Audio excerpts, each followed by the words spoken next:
கவிதா, அவகிட்ட சொன்னியாம்மா? அவளுக்கு அட்வைஸ் பண்ணியாம்மா? பண்ணேன். நான் அப்புறம் வரேம்மா. வா கவிதா, எப்படி இருக்க? நல்லா இருக்கேன்னு சொல்ற நிலைமையில நான் இல்ல. எங்க அண்ணனை கொலை பண்ண கொலைகாரனை பிடிக்கிற வரைக்கும் நான் நல்லாவே இருக்க மாட்டேன். ஒரு நிமிஷம். கொலைகாரன் யாருன்னு எனக்கு தெரியும்.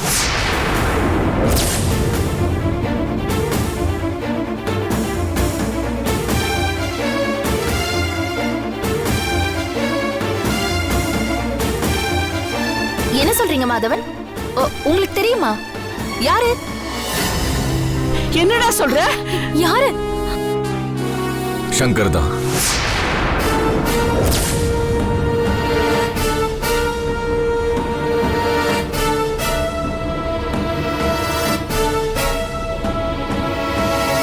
சங்கர் தான் உங்க அண்ணா ஆகாஷ கொலை பண்ணிருப்பான். என்னடா சொல்ற? உனக்கு எப்ப அத பத்தி தெரியும்? ஏங்க, கொஞ்சம் வாய் மூடிட்டு சும்மா இருக்கீங்களா? அந்த குடும்பம் நிம்மதியா இருக்கிறது உங்களுக்கு பிடிக்கலையா? கண்டதையும் சொல்லி தேவையில்லாம அவளை குழப்ப. நான் சொல்றது உண்மைடி. எப்படி சொல்றீங்க மாதவன்? கவிதா, உங்களுக்கே தெரியாதா? அந்த சங்கர் உங்க அண்ணா ஆகாஷ அவமானப்படுத்தி இருக்கான். உங்க மேல அவன் பலமுறை கோபமாவும் ஆத்திரமாவும் இருந்திருக்கான். இப்பதான் எனக்கு ஒரு விஷயம் ஞாபகத்துக்கு வருது. அன்னைக்கு ஒரு நாள் உங்க அண்ணன் ரோட்ல நடந்து போயிட்டு இருந்தாரு. நான் அந்த பக்கமா யதார்த்தமா பைக்ல போயிட்டு இருந்தேன். அப்ப திடீர்னு அவரை பார்த்து லிஃப்ட் வேணுமான்னு கேட்டேன். அதுக்கு உங்க அண்ணன் சொன்னாரு, வேணாங்க. ஒரு தடவை சங்கர் என்ன பைக் ஆக்சிடென்ட் பண்ணா அதுல இருந்து ரோட்ல எந்த பைக் போனாலும் எனக்கு கை கால்லாம் உதறுதுன்னு சொன்னாரு. அந்த அளவுக்கு அந்த சங்கர் உங்க அண்ணன் மனசுல பீதியை கிளறி விட்டு இருக்கான். நீங்களும் கொஞ்சம் நல்லா யோசிச்சு பாருங்க. நீங்களும் அந்த சங்கரை பல முறை எதிரிங்களா மோதி இருக்கீங்க. அவனும் ஏதாவது ஒரு சந்தர்ப்பம் கிடைக்காதான்னு காத்துக்கிட்டு இருந்தான். நீங்களும் ஏதோ விசாரணைக்காக வெளியூர் போயிட்டீங்களாமே, அதான் இதான் சந்தர்ப்பம் சொல்லிட்டு உள்ள புந்து உங்க அண்ணனை கொன்னுட்டான். இல்ல, இதெல்லாம் நான் நம்ப மாட்டேன். ஏங்க, உங்களுக்கு ஒரே ஒரு விஷயம் சொல்றேன். உங்க அண்ணனை கொன்னவன் எப்படிங்க உங்க அண்ணனோட இடத்துல அவரை புதைச்சிருப்பான்?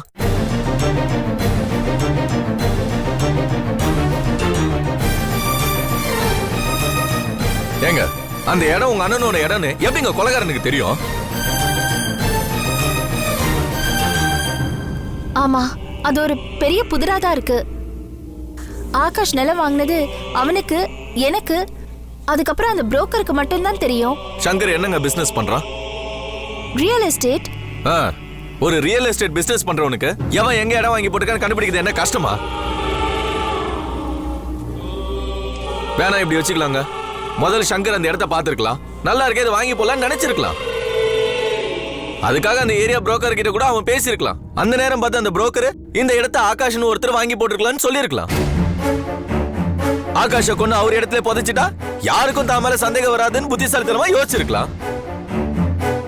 அதான் நீங்க வெளியூர் போயிருந்த சமயமா பார்த்து கிடைச்ச வாய்ப்பா பயன்படுத்திக்கிட்டான். நீங்க சொல்றதுல ஒரு முக்கியமான விஷயம் இருக்கு மாதவன். நான் இந்த ஆங்கிள் யோசிக்கவே இல்லை. சங்கர் முதல் முறையா என் சந்தேக வட்டத்துக்குள்ள வந்திருக்கான். அவனை நான் சும்மா விட மாட்டேன். நீங்க சொன்னது நடந்திருக்க வாய்ப்பு இருக்கு. ரொம்ப தேங்க்ஸ். நான் வரேன். போதுமா? திருப்தியா? இப்போ உனக்கு சந்தோஷமா? என்னடி சொல்ற? அந்த குடும்பம் நல்லா இருந்துச்சு. இப்ப அவங்க சோத்துல உப்பள்ளி போட்டுட்டேன். சங்கர் தலையில மண்ணள்ளி போட்டாச்சு. இப்ப திருப்தியாடா? என்னடி பைத்தியக்காரத்தனமா பேசிக்கிட்டு இருக்க? அவளே அண்ணனை பறி கொடுத்துட்டு அவளே அலைஞ்சிட்டு இருக்கா. இது வரைக்கும் இன்னும் கொலைகாரனை கண்டுபிடிக்கல. ஏதோ என் மனசுல ஒரு ஐடியா தோணுச்சு, அது அவகிட்ட நான் சொன்னேன். இதுதான் நடந்திருக்கும். நீ வேணா பாரு, இன்னும் 2 நாள்ல அந்த சங்கரை புடிச்சிட்டு வந்து, மாதவா நீ சொன்ன மாதிரி அப்படியே நடந்துச்சுன்னு அந்த கவிதை என் முன்னாடி வந்து நிக்க போறா. அப்ப தெரியும்டி இந்த மாதவ எவ்வளவு பெரிய புத்திசாலின்னு. அது வரைக்கும் கொஞ்சம் வெயிட் பண்ணுங்க. ஐயோ ஐயோ, என்ன நடக்குதுன்னே புரியலையேம்மா. கேஸ் எப்படி எப்படியோ போகுது. திடீர்னு கவிதா வந்து நீங்க தான் ஆகாஷ கொலை பண்ணீங்க அப்படின்னு என்ன அரெஸ்ட் பண்ண போறேன்னு சொல்ல போறா. ஒரு பேச்சுக்கு சொல்றேம்மா. ஏன் தான் இப்படி எல்லாம் நடக்குதோ?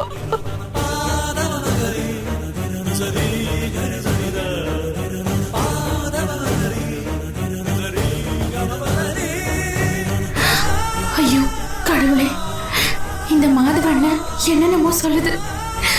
கொலை பண்ணதுன்னா ஆனா கவிதா வெறி படிச்சு ராஜா பின்னால அலையிறா.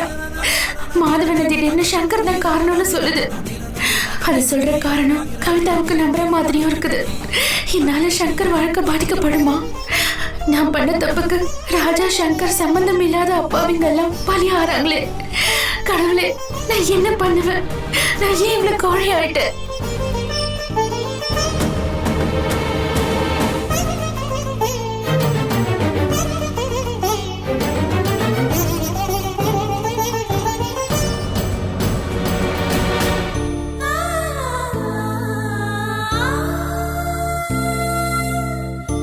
சம்பவத்தை அன்னைக்கு நடந்த எல்லா விஷயத்தையும் அவ கரெக்டா கண்டுபிடிச்சிட்டா.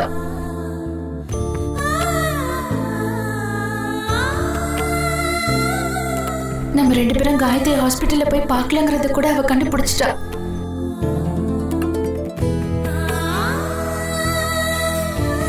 மண்வெட்டி கடப்பாரெல்லாம் எடுத்துட்டு போயிட்டாங்கண்ணே.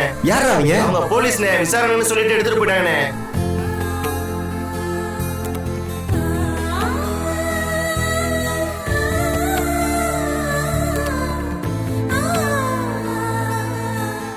போலீஸுக்கு நம்ம மேலே சந்தேகம் இருக்கும்போது நம்ம போய் சரண்டர் ஆகிட்டோம்னா போலீஸோட சந்தேகம் திவ்யா பக்கம் திரும்பாது.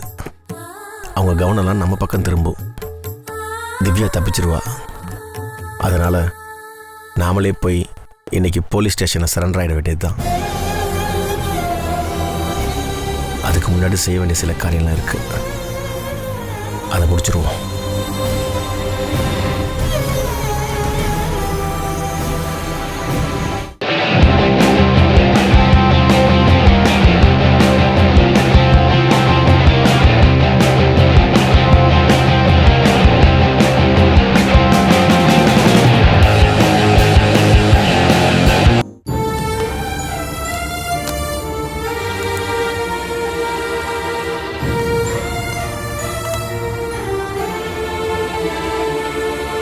வாடா மாப்ள, இந்த வால் கிளாக்கு ஓட என்னது இது? பாரு.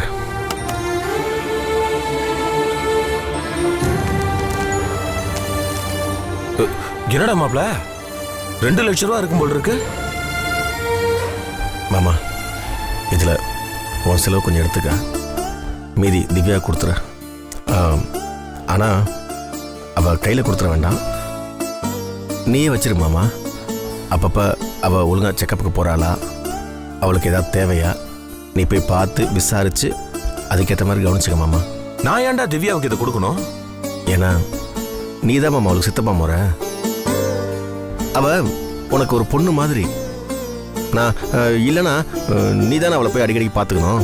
ஏன் நீ எங்க போறங்கிற? சொல்லுடா. போற மாமா. டேய், சும்மா இதே திருப்பி சொல்லிட்டு இருந்தா டென்ஷன் ஆயிடுவாமா. அன்னைக்கு அப்படிதான் போறேன்னு சொல்லிக்கிட்டே இருந்த, அப்புறம் பார்த்தா போலீஸ் வந்து உன்னை கூட்டிட்டு போயிருச்சு. இன்னைக்கும் போறேன்ற என்ன? இன்னைக்கும் போலீஸ் உன்னை தேடி வருதா? இல்ல மாமா, இன்னைக்கு போலீஸ் என்னை தேடி வராது மாமா. நான் தான் போலீஸ் கிட்ட போறேன்.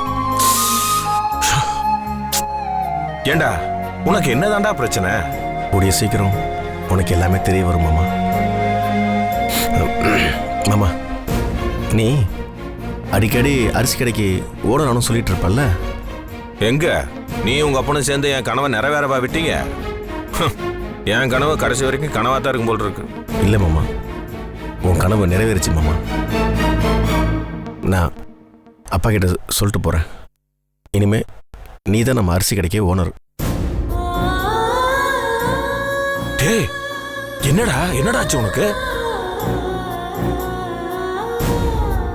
ஆமா மாமா, இனிமேல் நடக்கிறதெல்லாம் தானாவே நடக்கும். அப்போ நீ? நான் அவ்வளவுதான் மாமா. எது? இல்லை மாமா, நான் ஓடி ரொம்ப களைச்சிட்டேன், கொஞ்சம் ரெஸ்ட் எடுக்கலான்னு இருக்கேன். டேய், நீ என்னடா பேசுற? எனக்கு ஒண்ணுமே புரியல. கொஞ்சம் புரியுற மாதிரி சொல்லுடா. புரியும், உனக்கு எல்லாமே புரியும் மாமா. நீ செஞ்ச எல்லா உதவிக்கும் ரொம்ப தேங்க்ஸ் மாமா. தேங்க்ஸா? டேய், ஏன்டா அப்படி எல்லாம் பேசிட்டு இருக்க? உனக்கு என்னடா பிரச்சனை? ஏன் ஒரு மாதிரியா பேசிட்டு இருக்க? இத பாரு, டேய் மாப்ள, நீ என் கண்ணு முன்னால வளர்ந்தவன். நான் உன்னை என் தோல்லையும் மார்பலையும் தூக்கி வளர்த்தவன். ஒரு விதத்துல எனக்கு கல்யாணம் ஆகி புள்ள இல்லைன்னா கூட நீதான் எனக்கு புள்ளையா இருந்திருப்ப. உண்மைதான் மாமா. இல்லடா மாப்ள, நீ கொஞ்ச நாளாவே சரியாவே இல்ல. உனக்கு என்னடா பிரச்சனை, ப்ராப்ளம் சொல்லுடா. உனக்காக இந்த மாமா உயிரையே கொடுப்பண்டா. சொல்லுடா, உயிரை கூட கொடுப்பண்டா. அதை விட்டுட்டு என்னென்னமோ பேசிட்டு இருக்கேடா. மகாபாரத போர்ல அர்ஜுனனுக்கு ஒரு கிருஷ்ணன் மாதிரி இந்த ராஜாவுக்கு எல்லாமே நீதானே மாமா. எனக்கு உன்னை ரொம்ப பிடிக்கும் மாமா. எப்பயாச்சும் தப்பா திட்டிருந்தா, தப்பா பேசியிருந்தா என்ன மன்னிச்சிரு மாமா. டேய் டேய் டேய், எதுக்குடா மன்னிப்பு? எதுக்குடா இப்படி எல்லாம் பேசிக்கிட்டு இருக்க? நான் வரேன் மாமா. டேய் இருடா, டேய் இருடா, டேய் நில்லுடா.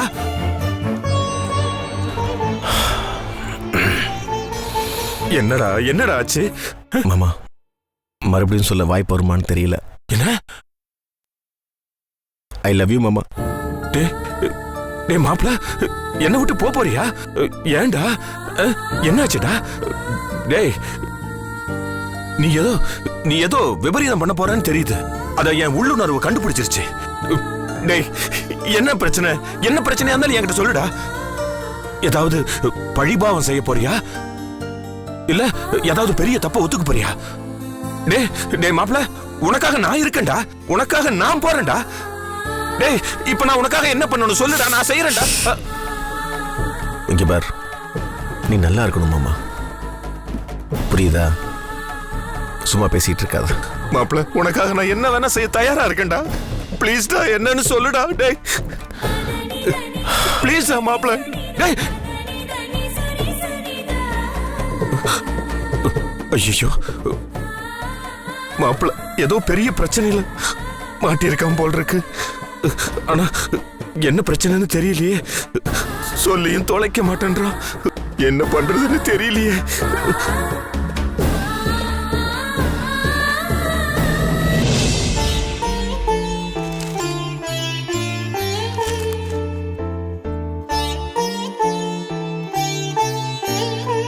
என்னப்பா? அது ஒன்றும் இல்லைப்பா, கண்ணு மசுக்குங்குது. சுகர் ஜாஸ்தி ஆகிடுச்சு போல் இருக்கு. பேப்பர் கூட படிக்க முடியல, கண்ணில் தண்ணியாக வருது. டாக்டர்கிட்ட போனேன், அது கண்ணாடி வாங்க சொல்லி சீட்டு எழுதி கொடுத்தாங்க. அது எங்கே வச்சுன்னு தெரிலப்பா. இந்தாங்கப்பா. டேய் ராஜா, இது எப்படி? இல்லைப்பா, நீங்கள் கண்ணை செக்அப் பண்ணிவிட்டு அந்த ரசீதை வாங்கிட்டு வந்து காணாமல் போச்சுன்னு சொன்னீங்கல்ல, அதை நான் தான் போய் எடுத்துகிட்டு போய் கண்ணாடி செஞ்சு வாங்கிட்டு வந்தேன். ரொம்ப சந்தோஷம் ராஜா. டேய், இது இப்போ பளிச்சுன்னு தெரியுதுப்பா. பெரிய பெரிய எழுத்தா தெரியுது. ரொம்ப தேங்க்ஸ் ராஜா, ரொம்ப தேங்க்ஸ். என்னப்பா பிள்ளைகிட்ட போய் தேங்க்ஸ்லாம் சொல்லிக்கிட்டு? இது என் கடமைப்பா. பெரிய பெரிய வார்த்தைலாம் பேசுறடா. இல்லைப்பா, நான் பல தடவை என் கடமைகளை செய்ய தவறி இருக்கலாம். இப்போவும் சில கடமைகளை என்னால் செய்ய முடியாமல் போகலாம். அதெல்லாம் சேர்த்து என்ன மன்னிச்சிருங்கப்பா. ராஜா, என்னடா ஆச்சு உனக்கு? திடீர்னு என்னென்னமோ பேசுற. எழுந்துடா, எழுந்துரு. என்னாச்சு உனக்கு?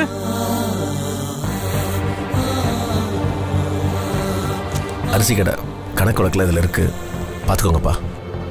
நான் கொஞ்ச நாள் ஊரில் இருக்க மாட்டேன். அதனால் நீங்கள் அரிசி கடையை மாமா கிட்ட கொடுத்துருங்க. அவர் நல்லபடியாக பார்த்து பாருப்பா.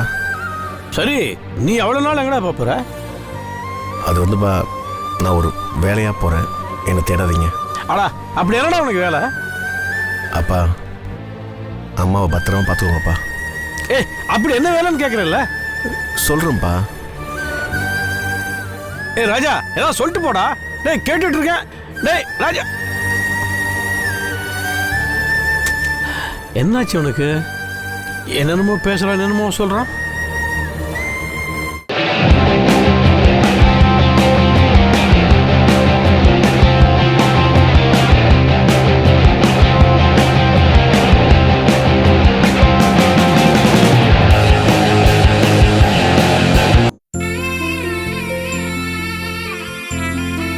இப்ப கிளம்பிட்டியா? சாப்பிட்டுட்டு போயிரு.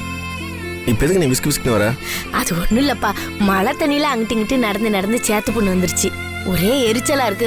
மருந்து போடணும்னா அதுக்கு கூட நேரம் இல்ல உன் அம்மைக்கு. ஒண்ணு நான் மருந்து போடுறேன், உட்கார். முதல்ல நீ உட்காந்து சாப்பிடுப்பா. அம்மா நான் மருந்து போட்டு விடுறேம்மா, அப்புறம் உட்காந்து சாப்பிடுறேன். அதெல்லாம் உங்க அம்மா பாத்துக்கிறேன். நீ முதல்ல சாப்பிட்டுட்டு வேலைக்கு கிளம்பு. அப்படியே எனக்கு ஊட்டி விடு. என்ன ராசா புதுசா இருக்கு? அம்மா என் ஆசைம்மா, என் ஆசை நிறைவேற்ற மாட்டியா? ஏன் உன் பிள்ளைக்கு ஊட்டி விட மாட்டியா? என் பிள்ளைக்கு நான் ஊட்டி விடாம வேற எவா வந்து ஊட்டி விடுவா? 20 வயசு ஆன வரைக்கும் நான் தான் ஊட்டி விட்டுட்டு இருந்தேன். ஒரு நாள் உங்க அப்பா பார்த்து சத்தம் போட்டாவ, அதனால தான் நான் ஊட்டுறதே நிறுத்திட்டேன். அம்மா அவருக்கு பொறாமம்மா. அதானே. சரி நீ முதல் உட்காரு, நான் மருந்து எடுத்து வந்துடுறேன்.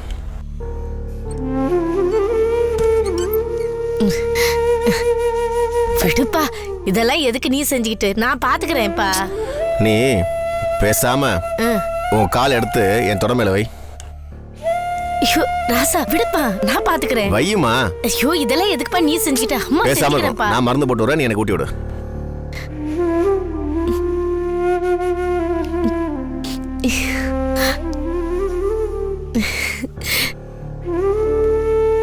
ஏமா இவ்வளவு தூரம் புண்ணு வர மாதிரியா வச்சுப்ப? முதல்ல மருந்தெல்லாம் போட்டுக்கிறது இல்லையா நீ? என்ன போ. இந்த ராசா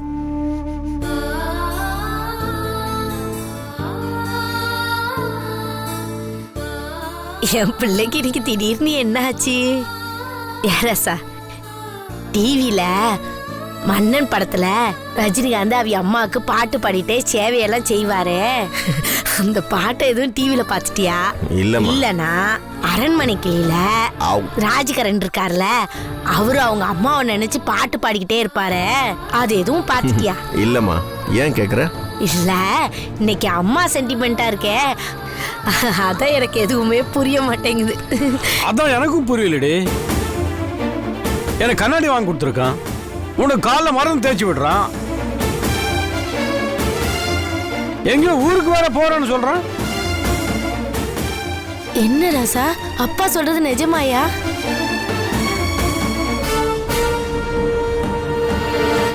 ஐயா ராசா, ஏன்பா கண் கலங்குற? இல்ல குழம்புல காரம் கொஞ்சம் ஜாஸ்தியா இருந்துச்சுமா. இல்ல எனக்கு தெரியாதா? என் பிள்ளை கண்ல இருந்து வர்ற கண்ணீர் எதனால வர்றதுன்னு புரிஞ்சுக்க முடியாத மடைச்சு அம்மான்னு நினைச்சியா? ஏ ராசா, உனக்கு ஏதோ பிரச்சனைன்னு நினைக்கிறேன், அதனாலதான் உன் கண்ணு கலங்குது. உன் கண்ணு கலங்குறத பார்த்து என் உசுரே இங்க துடிக்குதுப்பா. ஏதோ தப்பு நடத்துறமோன்னு அம்மாவுக்கு தோணுதியா? நீ முத சாதம் விட்டு, சாதம் விட்டு. இந்தா.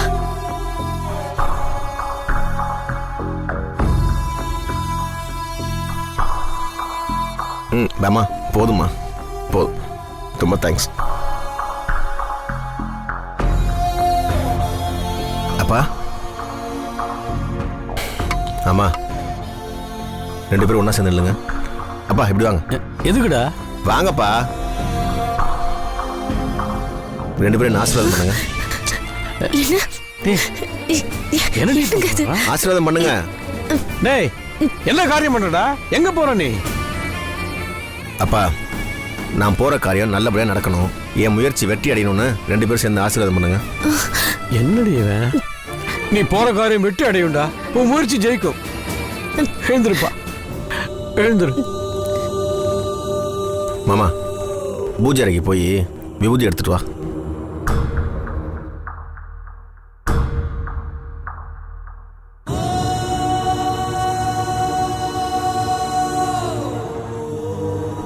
இந்தாடா. அம்மா அந்த விபூதியை வச்சு ஆசீர்வாதம் பண்ணுங்க.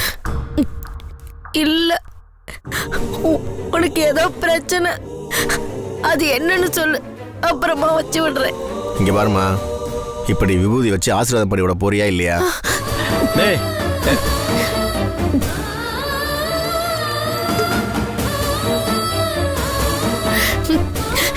நல்லா இருப்பா.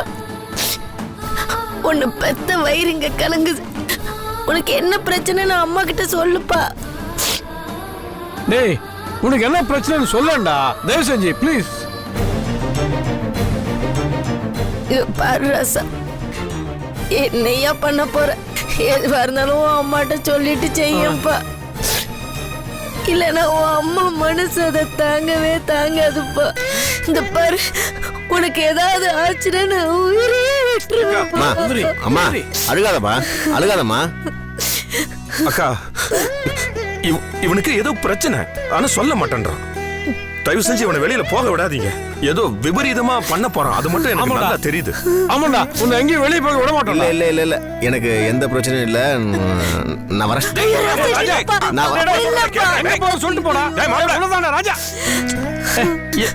என்னடி நடந்துக்கிறதெல்லாம் பார்த்தா எனக்கு என்னவோ பயமா இருக்குங்க. திடீர்னு அம்மா எனக்கு சாப்பாடு ஊட்டி விடுன்னு சொன்னா எனக்கு காலுக்கெல்லாம் மருந்தெல்லாம் போட்டு விடுறான். அவன் நடந்துக்கிறதெல்லாம் ரொம்ப வித்தியாசமா இருக்கு. எனக்கும் தாண்டி புதுசா கண்ணாடி வாங்கி கொடுத்தான், காலைல விழுந்து ஆசீர்வாதம் பண்ண சொன்னான். என்னடா இது, எனக்கு ஒண்ணுமே புரியல. என்கிட்ட அந்த மாதிரி தான் மாமா நடந்துக்கிறான். இவன் செய்கை எனக்கு வித்தியாசமா இருக்கு, எனக்கு ஒண்ணுமே புரியல மாமா. இது நல்லதுக்கு இல்லடா, எனக்கு என்னமோ என்னமோ சந்தேகமா இருக்குடா. ராஜா ராஜா, டேய் மாப்ள, டேய் மாப்ள, டேய் மாப்ள, என்னடா இது, என்னடா இது, எங்க போனோம்னு தெரியலையே. மாமா நீங்க லெஃப்ட்ல போய் பாருங்க, நான் ரைட்ல போய் பாக்குறேன். வா வா, சீக்கிரம் போய் பார்த்துட்டு வாங்க.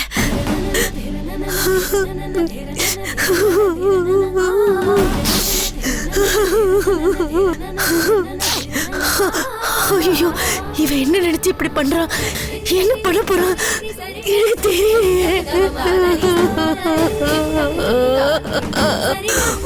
என் பிள்ளைய காப்பாத்தி என்கிட்ட கொடுத்துருப்பா.